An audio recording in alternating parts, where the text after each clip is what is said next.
Today we're looking at 7 profound lyrics that are life lessons distilled in lyrical form that reveal the hidden rules of life. No more getting tangled in the webs intricately spun by others, or falling down their trapdoors. Sorry, I couldn't settle on one analogy. Anyway, by the end of the video, you'll hold the manual for life, a blueprint that will make you see the signs, know the tricks, so that you're no longer misled, duped, or used by others. Now, as I've arbitrarily landed on the number 7, there's bound to be more lyrics that paint the real picture of life, so feel free to let me know your favourite lines in the comments. With that out of the way, let's look at the first song by Nick Drake, the only Drake that deserves attention, with his song Things Behind the Sun from his album Pink Moon. Unfortunately, dying at 26, he was a tortured artist with fame not catching up with his undeniable talent and lived a reclusive life. But I can't judge him for that. If I received the text, "Sorry, I can't make it," the feeling is euphoric. Anyway, aside from that unsolicited window into my sad life, you might ask, should we really take advice from such a troubled soul? Well, I think if anything, it adds a layer of urgency to his message, which is to come to terms with the facades that others present and stand tall in spite of the onslaught of judgment that will come your way. Anyway, less talking, let's have a listen.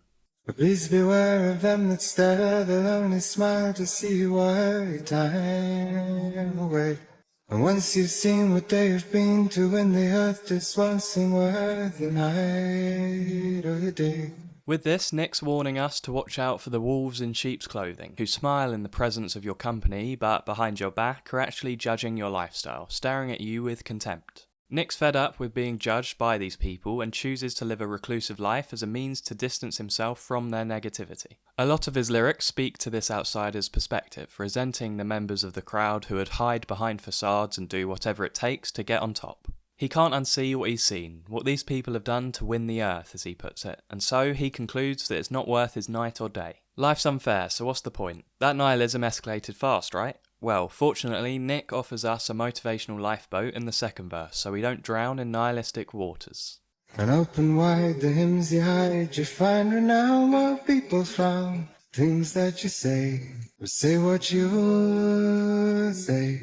With this, Nick's urging you to not get disheartened by the judgments of others and speak your mind. Don't rest on your laurels and refuse to let your voice be suppressed by others. Just say what you'll say. I mean, within reason, there's still consequences to shouting bomb in a theatre. Anyway, to quote the Russian writer Dostoyevsky, to go wrong in one's own way is better than to go right in someone else's. In the first case, you're a man, in the second, you're no better than a bird. Along the same lines is this warning from Lauryn Hill in the Christianity-adjacent song Forgive Them, Father. The Christian roots stem from the line in Luke when Jesus, seeing people haggle for his clothes whilst he's on the cross, says, "Father, forgive them, for they do not know what they are doing." Lauryn riffs on this, but is more frank with calling out the nefarious motives of others, so we can move past naivety and stop being cheated all the time. Here's the verse. Beware the false motives of others. Be careful of those who pretend to be brothers. And you never suppose it's those who are closest to you. They say all the right things to gain their position. They use your kindness as their ammunition to shoot you down in the name of ambition. They do. This simple gif explains exactly the type of person Lauryn's warning us about. I know the word narcissist is used as a scapegoat so you can wipe your hands and absolve yourself of any wrongdoing, but this one actually applies to the cunning narcissist who says the right things to keep you working on their team. These people flower you with compliments and false promises. In Lauryn's words, they say all the right things to gain their position, use your kindness as their ammunition, then when your value's exhausted to them, they shoot you down in the name of ambition. Sorry, that can't be nice hearing that without any trace of melody. Anyway, coincidentally, along the same lines is this lyric from Thom, Yorke, who I mention later. When you change your friends like changing your clothes. I do realise that is dangerously close to a lyric from Katy Perry's Hot and Cold, but let's just move past that. Anyway, as we saw with Nick Drake, it's so hard coming to terms with this fact of life that you feel inclined to live a reclusive one to prevent being burnt. You might even be inclined to becoming what you hate. What do I mean? Well, through the insecurity of being burnt yourself, you want to get ahead of the game and so you follow the can't beat them, join them philosophy. It's like if you suspect your other half of cheating, so you do it first. Not a good way to live, right? So, it's best to get a realistic perspective that starts with realising that not everyone's like this and ends with the hardest acceptance of all, to forgive even the most egregious, for they don't know what they're doing. But this is where the next line comes in by the Verve from Bittersweet Symphony. It asks the question, what if you feel that you can't maintain a virtuous life and can't change your mould? Let's have a listen. But I'm a million different people from one day to the next, I can't change my mold. To conform to the preconceived ideologies of society, he's taking on the different roles necessary to please people while never actually being himself. Trying to please everyone is not only an empty game as alluded to with the Nick Drake line, but it's impossible to achieve, and in this song he feels he has to be a million different people to keep up. In other words, he's being everyone but himself. With the next line, he concedes that he's incapable of convincing himself of these different personalities. Deep down, he knows he can't change his mould, and that awareness is a good sign that he may be ready to drop the masks and live authentically. To quote another band from Manchester, Oasis, I need to be myself, I can't be no one else. Or to reference a Jefferson Airplane line, to be any more than all I am would be a lie. Next up is Thom Yorke with what the hipster side of me is desperate to say is Radiohead's most underrated song, If You Say the Word, at least for the lyrical content. Here's what I think is the best of the bunch. We spend a life wishing twinkle and a star.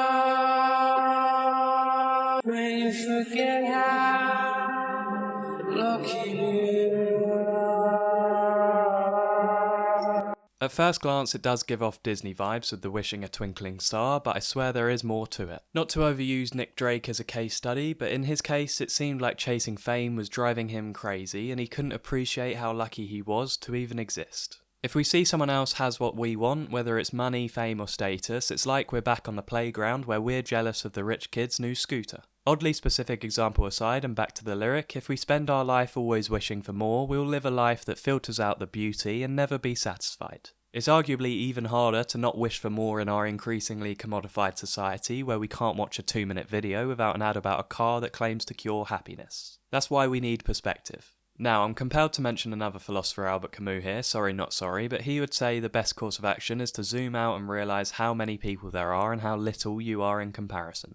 Although this realisation can send us into a nihilistic pool of despair and anguish, if we familiarise ourselves with the reality, it should, hopefully, bring everything into perspective. If we embrace our limited view and laugh at the absurdity of it all, we'll see how silly our gripes really are. Speaking of the triviality of our gripes, this next song, Dogs by Pink Floyd, has a similar message, with the difference being in this awareness coming through getting older. Although the verse I picked works on its own, a crumb of context, the narrator sees life as split into different factions akin to Orwell's Animal Farm, with the dogs being singled out here who exercise their power to keep the sheep in line. Anyway, here's the verse. And when you lose control, you reap the harvest you have sown. And as the fear grows, the bad blood slows and turns to stone. Sorry, I had to cut it there because that line goes on forever. Anyway, looking at the first two lines, it's a nod to the Christian adage that you reap what you sow, meaning your choices will come back to bite you eventually. It might not be instant, but when you lose control, say during old age when you're alone in your thoughts, you'll look back on the stains of your life like you're looking through a viewfinder. Looking at the next lines, in saying the bad blood slows and turns to stone, it's alluding to the silver lining of aging and that the bad blood that used to boil in you, the people who slighted you, tend to lose its sting, or at least sting less than they used to. Unfortunately, it's because you have more important things to worry about, but hey, you've got to hold on to the little victories in life. I mentioned this in my 7 lyrics about time video with this line from the song Hurt. Beneath the stains of time, the feelings disappear. So, what's the life lesson to take from this? That you can't run away from your demons, so make decisions with that in mind, and in the same breath, also let go of any bad blood that's festering.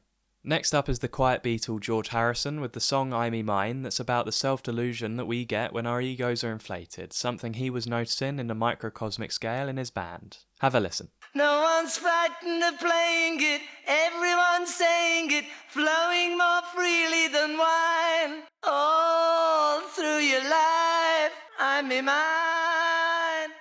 There's no need for me to whip out my comprehension skills on this one, as George explains the verse in this clip here. The I, me and mine is all ego orientation, but it is something which is used all the time. No one's frightened of saying it.